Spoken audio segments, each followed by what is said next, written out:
Welcome to another video on 3D printing and the Anycubic Kossel Delta printer. In this one I want to show you first some of the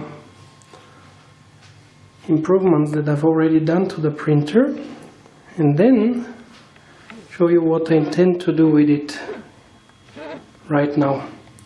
So first, on the current improvements. One of the most important things I've done to it is replace the carriages, these things, with CNC machined aluminum ones instead of the default ABS printed ones that came with the kit. Here is another one close up so you can take a look. These carriages are much more stable, and in the same shot you can see the other improvement. In the kit, Anycubic sends these spacers. Their intention is to allow the bow joints to have more freedom of movement and allow something like 170 millimeter printing diameter. However, this is not enough to have them only on the inside, so I put them on the outside, because otherwise the sleeve will hit the head of the screw, and the head of the screw, which is an M3 screw with a hex head, is larger diameter. It is about 5 millimeters, while these spacers are 4 millimeters, which allows the bow joint just a little bit more movement, which equals printing diameter of 180 millimeters here on the bed, which is unachievable otherwise. So, and here is the current problem. After almost a year of usage, some of these bow joints have become loose. I've placed these rubber bands here to hold the arms together and try to overcome the looseness. However, this only works for objects which are smooth while printing. If the object has a lot of features which are fine-grained features, like a texture, which forces the printer to make a lot of fast, jerky movements, this causes vibration. You can see it here.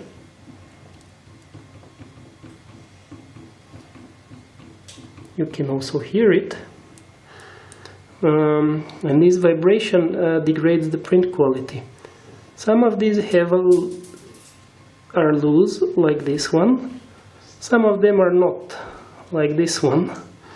But I intend to replace all of them with magnetic bow joints. To this end, I've come with the following solution, and this is the other interesting part of today's video. I have these metal balls, which are 10 millimeter diameter, and they have an M4 thread on one end. So this is one part of the puzzle.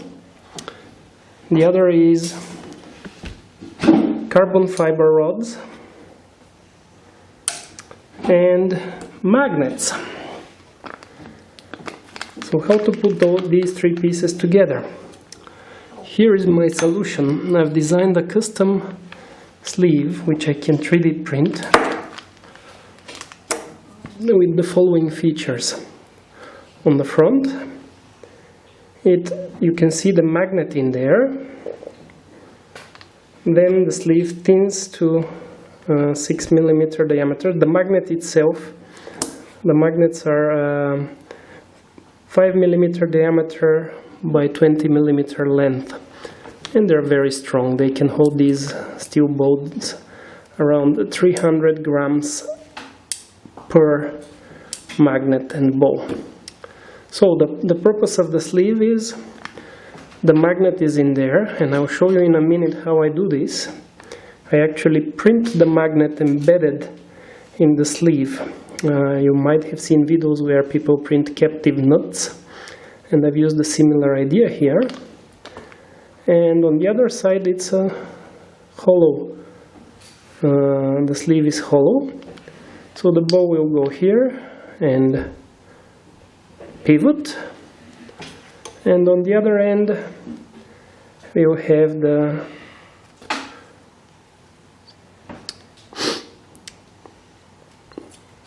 carbon fiber rod, and therefore we'll have a magnetic ball joint which should have zero backlash.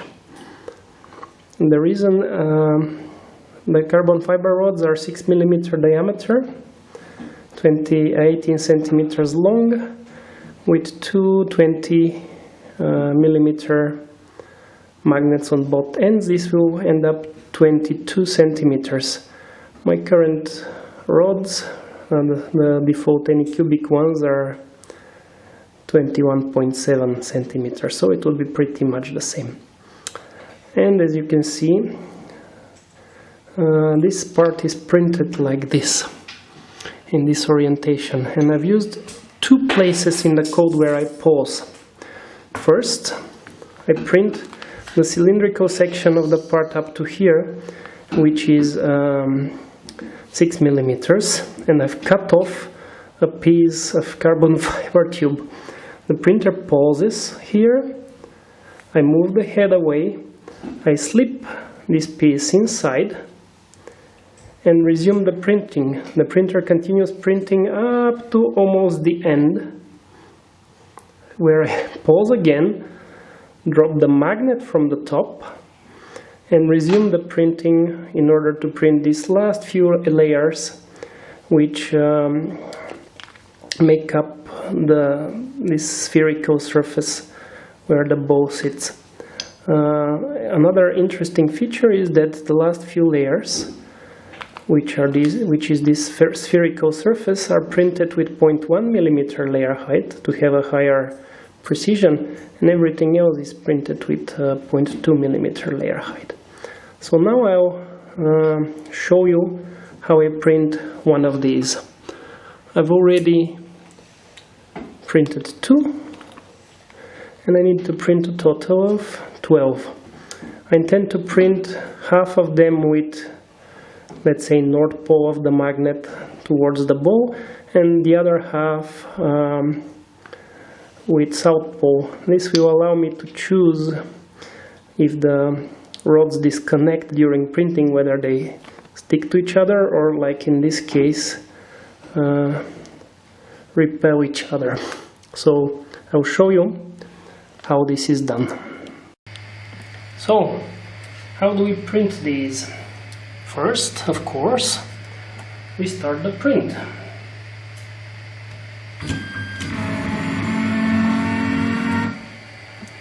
Well, the head is hitting up here. I will do something else.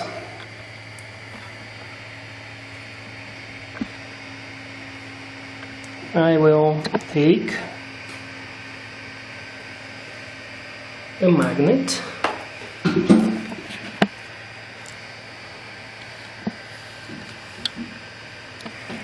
and put some glue stick on it. And since I'm still printing the ones which don't attract each other, I will choose the end which is the same pole as the ones I've already printed. I'll get rid of the glue around it and just put the face.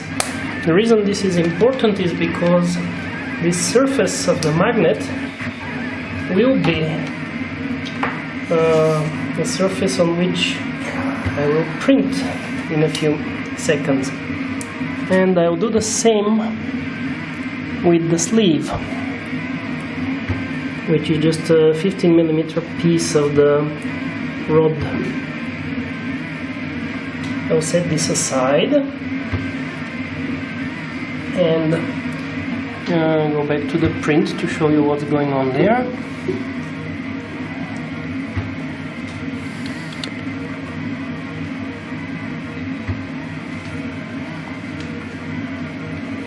As you can probably see, I'm printing this with a brim. 5mm one is enough, because otherwise there is a pretty big chance this will detach during printing. When the print gets to 15mm, it will pause automatically. The command is already inserted in the G-code, and it will allow me to insert the piece in there. So I will allow this to print. When the Z comes to 15 point something, I will start the video again and show you how I place the insert. So see you in a few seconds. So the print is almost at the proper spot. It will pause. I will move the head aside, insert the piece and push it with a wooden toothpick in order not to leave grease from my hands on the surface.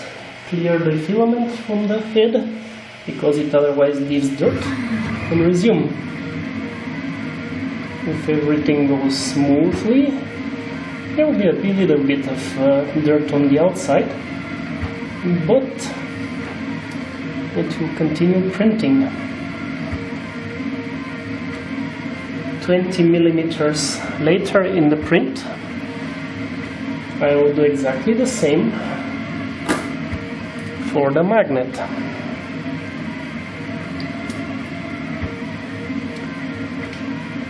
The process is a little bit fiddly, and you have to watch the print for when it pauses, but otherwise it works fine. The way I'm doing this is I'm printing through Repetier host, and in the G-code I have placed a command @pause, which is a Repetier host keyword for pausing the print. When it pauses, I manually move it 50mm to the left on the x-axis, place the insert, and then resume the print from the GUI of Repetier host, which is sitting back there on the laptop. And that's all. So at 34mm, I'll show you exactly the same process one more time for inserting the magnet. This process guarantees me that the magnet and the carbon fiber rod will touch inside the sleeve, and the length will be exactly correct. The diagonal rod length is one of the most important aspects of Delta printers, since it cannot be easily corrected in firmware. All 6 of them have to be exactly the same length. So in a few seconds I will show you how I insert the magnet. Now, so the printer is already printing the narrowest portion of the connector. In a few seconds it will pause, and I will insert the magnet, the side which is with glue and a piece of wood.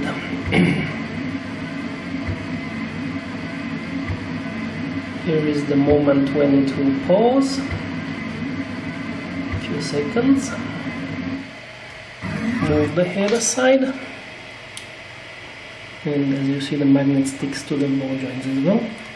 Push it all the way in. It's extremely important that the magnet doesn't have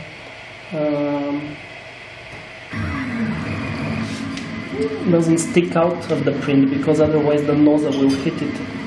And you see very few layers left, which are at 0.1mm above the magnet, just to hold it. They form a spherical surface contacting the ball.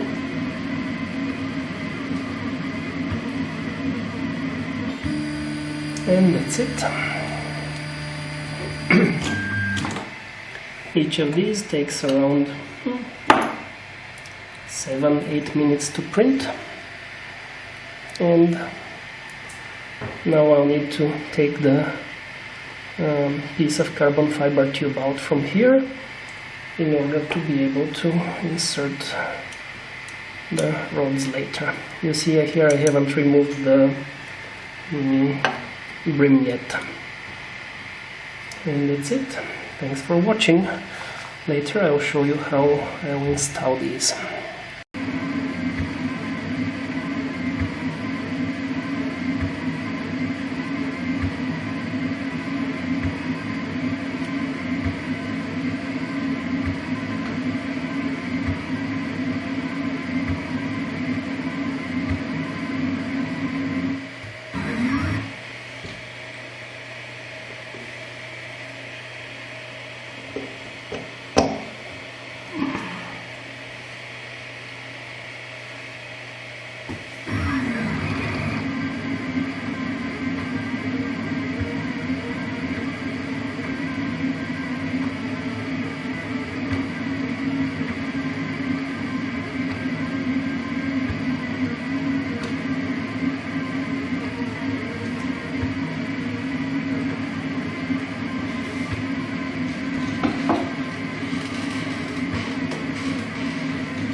So magically I've printed all 12 of the sleeves. 6 of them with one polarity and 6 of them with the other. And I've also made these things. I'll show you what they're for. What I need to do is somehow attach the balls to the carriages that I showed you a few minutes ago. And I've made these special bolts. Since the thread on the inside of the bow is M4 and the thread on my aluminum carriages is M3, on a lathe I've ground down M4 screws and made an M3 thread. This way, the M4 section of the thread will screw into the bow. Then the spacer, which you have seen a little bit earlier, will slip over the M3 section of the screw. As you see, I didn't thread the rod all the way down because there will be a 5mm piece here, the spacer, and then I'll screw this into the carriage. So I have 12 of these as well. I'll show you a bit of a close-up. Here they are, 4 per side, and the rods. The rods were not all the same length as I bought them. There were slight differences. So what I've been doing to make them all the same length is hold them like this, and I'll show you on the top. Maybe this point of view will be a bit better. Hold them like this, put a bottle cap on top in order to keep all of them flat together, and sand them down. I'm holding them together with shrink wrap, which is wound very tightly around them in order not to allow them to move much. And by doing this,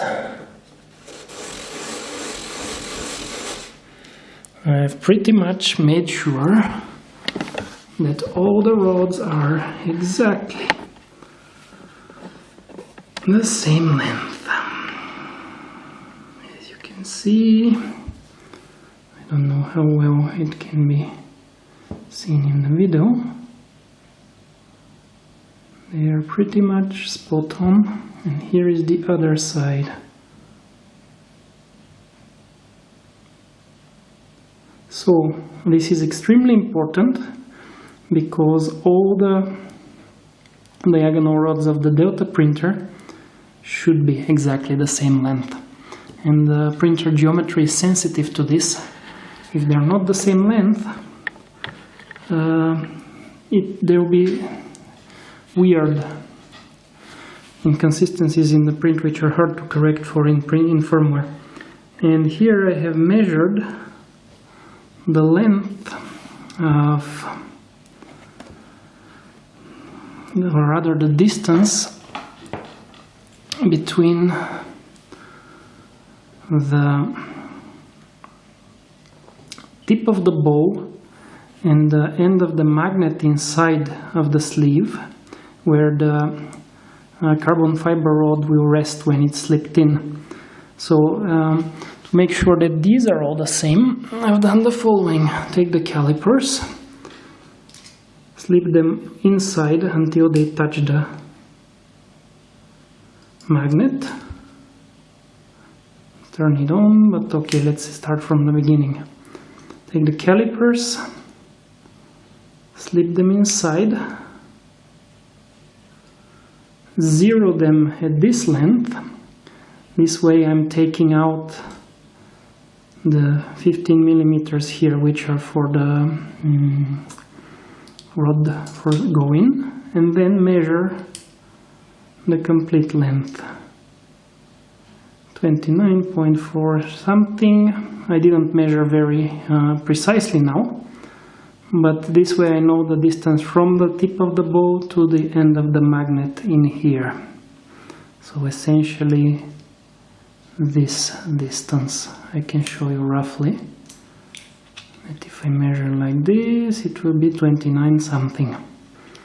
So carefully measuring this, I've come up with, rounding to the 0.1 millimeter precision, they're all 29.7. Two of them round up to 29.7, 29.8, but this is a very small difference. So which means that if all my rods are the same length, and on all the sleeves the distance between the tip of the magnet and the end of the tip of the bow and the end of the magnet is the same, that means that all my rods will be the same, to within a tolerance of 0.1 or 0.2 millimeters, which I hope will be good enough. The next step will be to clean up this mess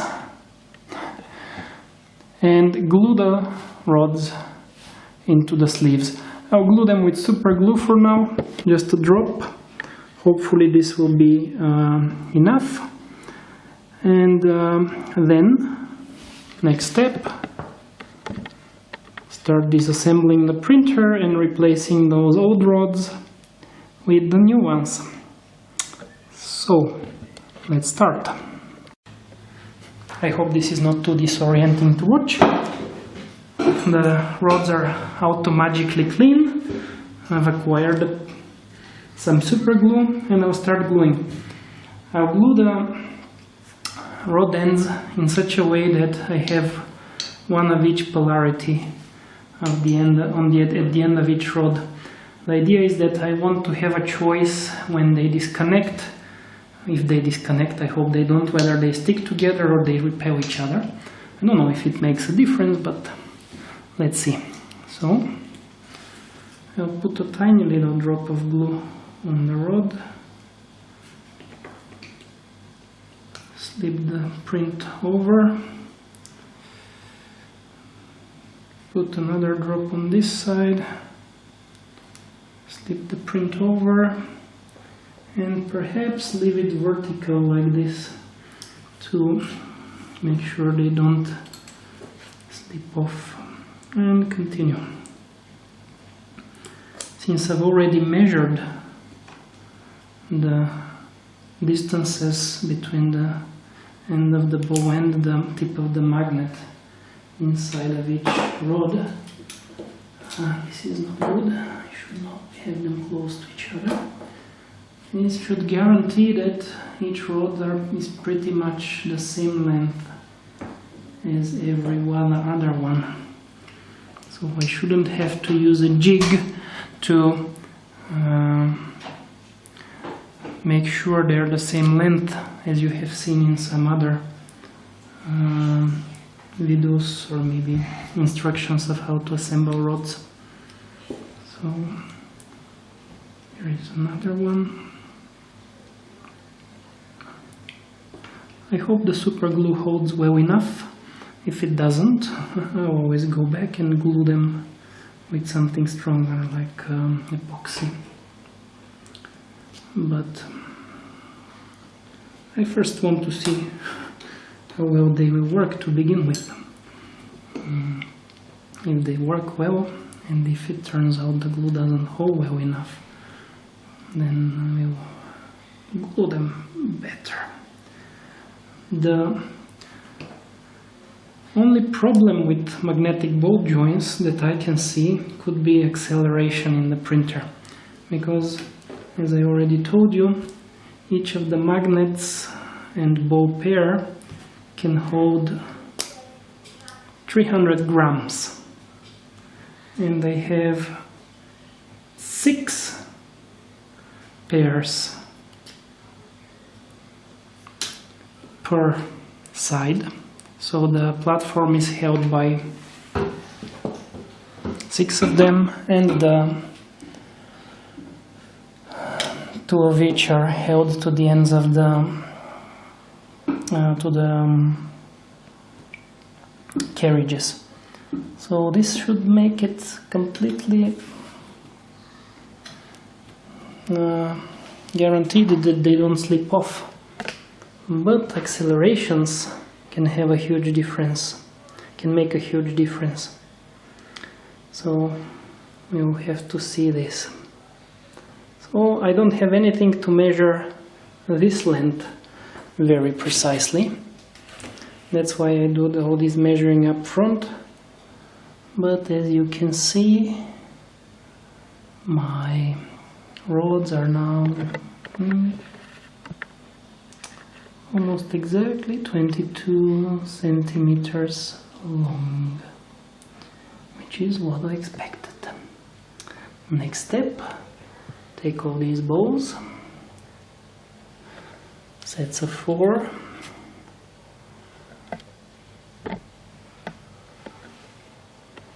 disconnect these ones and replace them.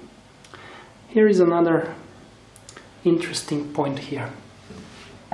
The aluminum carriages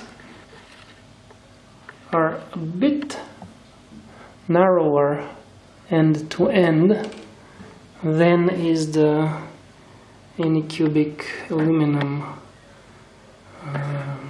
platform from here to here. So I will try to show you this. I've made my spacers different lengths. You can see this is the spacer on the platform, and here is the spacer at the carriage.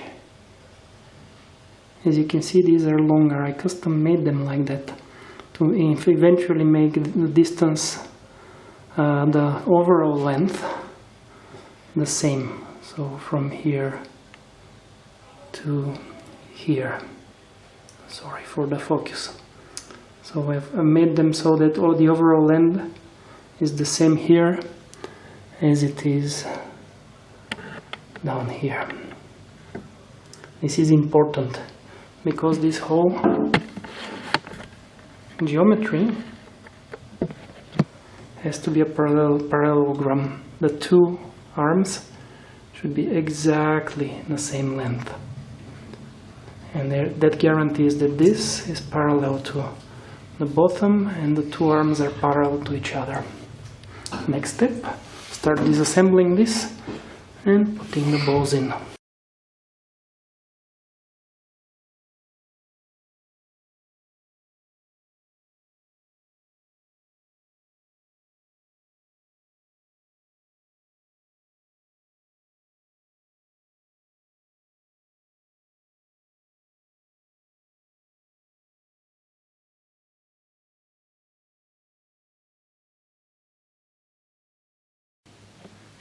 So, the balls are all mounted.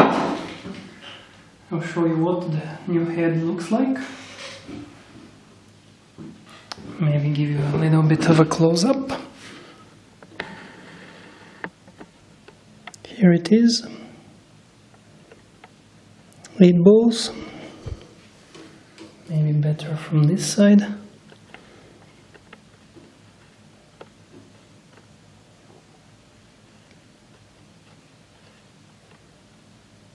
Looks good.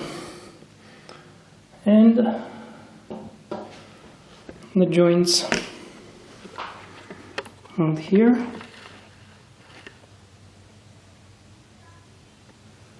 And the magnetic rods.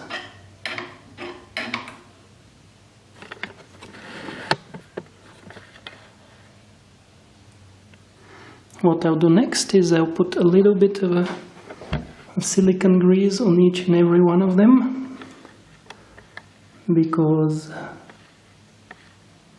they will be rubbing together all the time. And in the prints I have a little space over the magnet, so I think just doing this will be pretty much enough. Let's do it in time lapse. I've lubricated the joints and take a look how easy it is to attach the head. Just go click, click, click.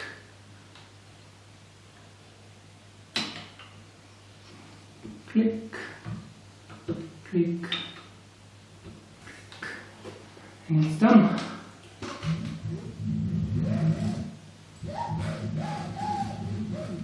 Hopefully, absolutely zero backlash from now on. I'll turn the printer on, home it, and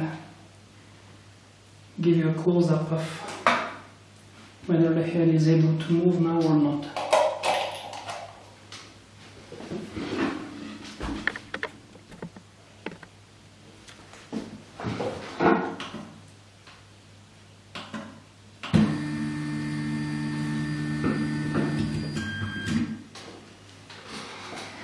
So, take a look.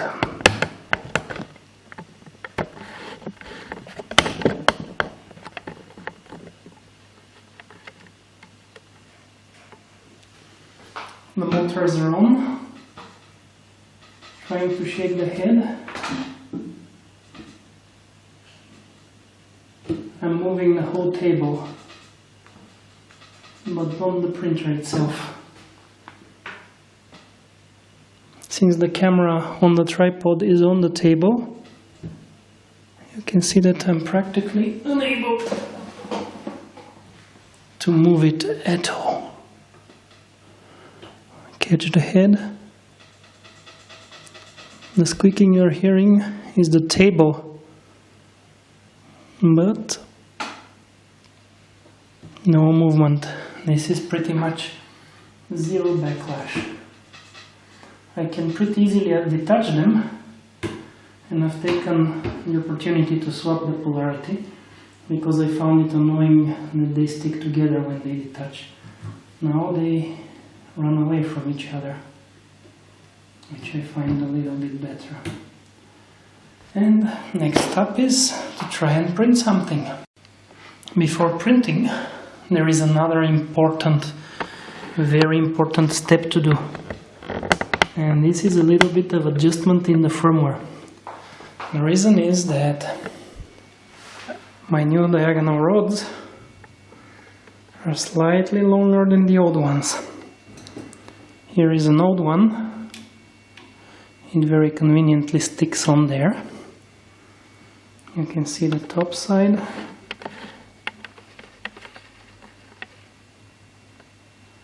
Is aligned. And this is the difference in length between the new ones and the old ones. Therefore, I need to adjust the diagonal rod length in the firmware and also the Z height will change. It will be a little bit smaller since the rods are now about 1 centimeter longer than they were. So after the firmware adjustment, this should be ready to print. The diagonal rod length is a very important factor in Delta printers because it determines whether the size of parts you print matches the model you send to the printer. If the diagonal rod length in the firmware is longer than the real one, then the details you print will be larger than the model, than they should be. And if the diagonal rod length in the firmware is shorter than the actual one, then the details you print will be smaller than intended. So in my case, if I print something now without adjusting anything, I should get a little bit smaller printed parts than desired. How I'm going to figure out the length? Well, I know that the rod itself was 21 centimeters or 210 millimeters, and the ball diameter is 10 millimeters, so 220 millimeters roughly. Not quite exact because the ball is inside the rod a little bit. There is a spherical indentation in there in the model, so there will be a little bit of experimentation to adjust this, and then hopefully everything will work. So thanks for watching, and stay tuned for my next video where I will compare the Repetier firmware, which I've been using since day one on this printer, to the Marlin firmware, which has gone a long way in the last couple of years, and now it's at version 1.1.8. I've configured it for the Anycubic printer, and I will do a detailed comparison between the two, and even with Marlin 1.1.6 and then 1.1.8. I hope this will finally answer the question whether Repetier firmware or Marlin is better for Delta printers. Thanks for watching, and see you later.